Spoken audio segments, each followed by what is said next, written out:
독도는 약 460만 년 전부터 200만 년 전 신생대에 걸쳐 용암이 분출하며 형성된 화산섬입니다. 해저 약 2000m 깊이에서 시작된 용암이 굳어지며 섬을 이루었고 270만 년 전경에는 해수면 위로 솟아오른 독도의 모습이 드러났습니다. 독도가 현재의 모습을 갖출 때까지는 약 210만 년이 걸린 것으로 알려져 있습니다.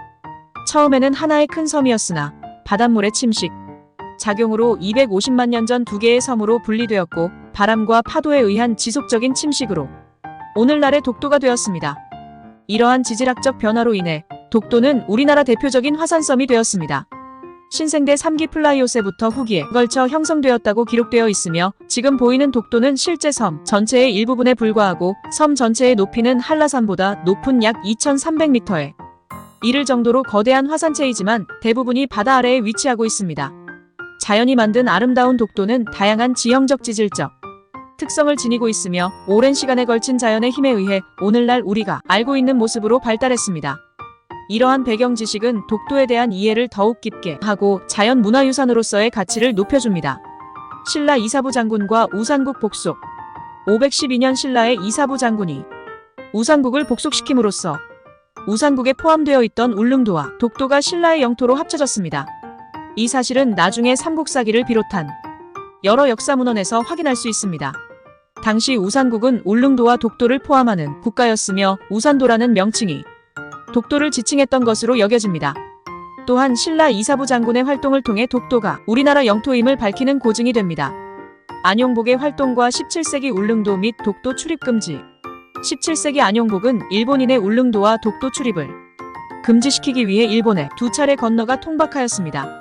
이를 통해 조선의 우산도독도와 울릉도에 대한 영유권을 확인받아왔습니다. 당시 안용복의 활동은 조선의 영토를 수호하기 위한 중요한 외교적 노력의 일환으로 평가됩니다.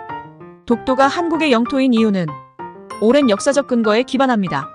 신라시대로 거슬러 올라가는 독도의 기록과 안용복의 외교 활동은 독도가 한국의 땅임을 명확하게 보여주는 사례로 남아있습니다. 독도와 일본의 관계 1905년 일본은 러일 전쟁 중에 한반도와 그 주변 지역에 대한 일본의 영향력을 확대하려는 의도로 독도를 다케시마라고 명명하고 자국 영토로 편입하였습니다. 이는 일본이 러시아와의 국경 분쟁을 방지하고 동시에 독도 주변 해역의 풍부한 수산 자원을 확보하려는 목적이 있었습니다. 이러한 일본의 행동은 일본 정부의 심한의 현해 수산업자의 청원을 통해 무인도인 독도를 자국 영토로 편입할 기회를 모색하고 있었음을 보여줍니다. 그러나 이는 일본의 일방적인 행동이었고 국제법적으로나 역사적으로 논란의 여지가 있는 행위였습니다. 제2차 세계대전 이후 일본의 패배로 인해 연합국의 군정령 SCAPIN 발표되었습니다. 이 군정령에 따라 일본의 주권은 본토와 몇몇 지역으로 제한되었고 이 과정에서 독도는 명시적으로 일본의 주권에서 제외되었습니다. 그러나 1952년 한국 정부는 인접해양의 주권에 관한 대통령 선언을 통해 한반도 주변 해역에 대한 한국의 주권을 선언하였고 이를 일본이 반박하였습니다. 이로 인해 본격적인 독도 영유권 분쟁이 시작되었습니다. 현재 독도는 대한민국의 실질적인 지배 아래에 있습니다. 한국은 국제법적 근거를 바탕으로 독도의 주권을 주장하고 있으며 이에 대한 일본의 반박은 국제법적으로나 역사적으로 논란의 여지가 있습니다.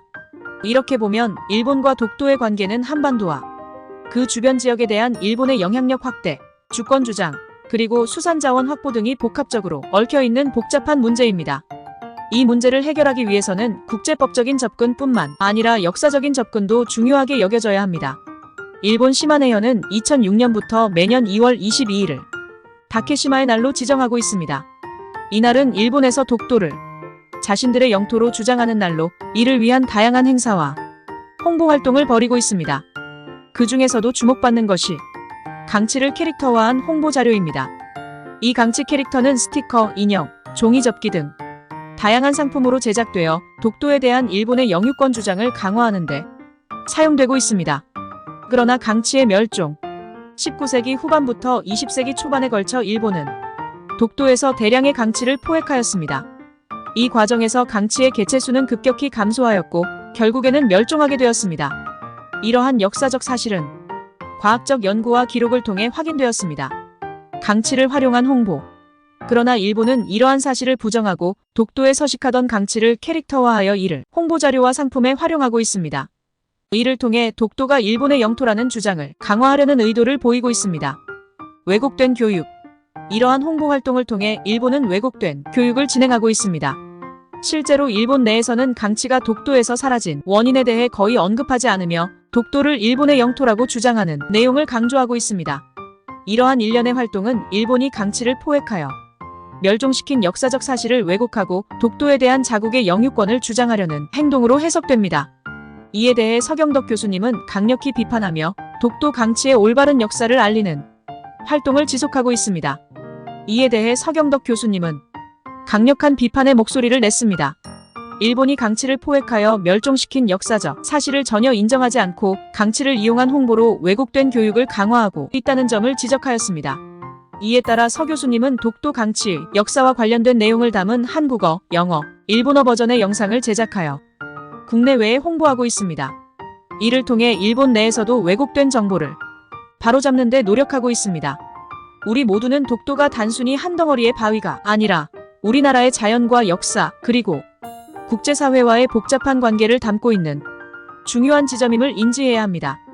독도는 지질학적으로는 수백만 년 동안 자연의 힘으로 조성된 아름다운 화산섬이며 역사적으로는 신라시대부터 우리나라의 영토로 인식되어 왔으며 국제적으로는 일본의 일방적인 주장에 대해 우리나라가 올바른 역사와 국제법을 바탕으로 반박하고 있는 중요한 영토입니다.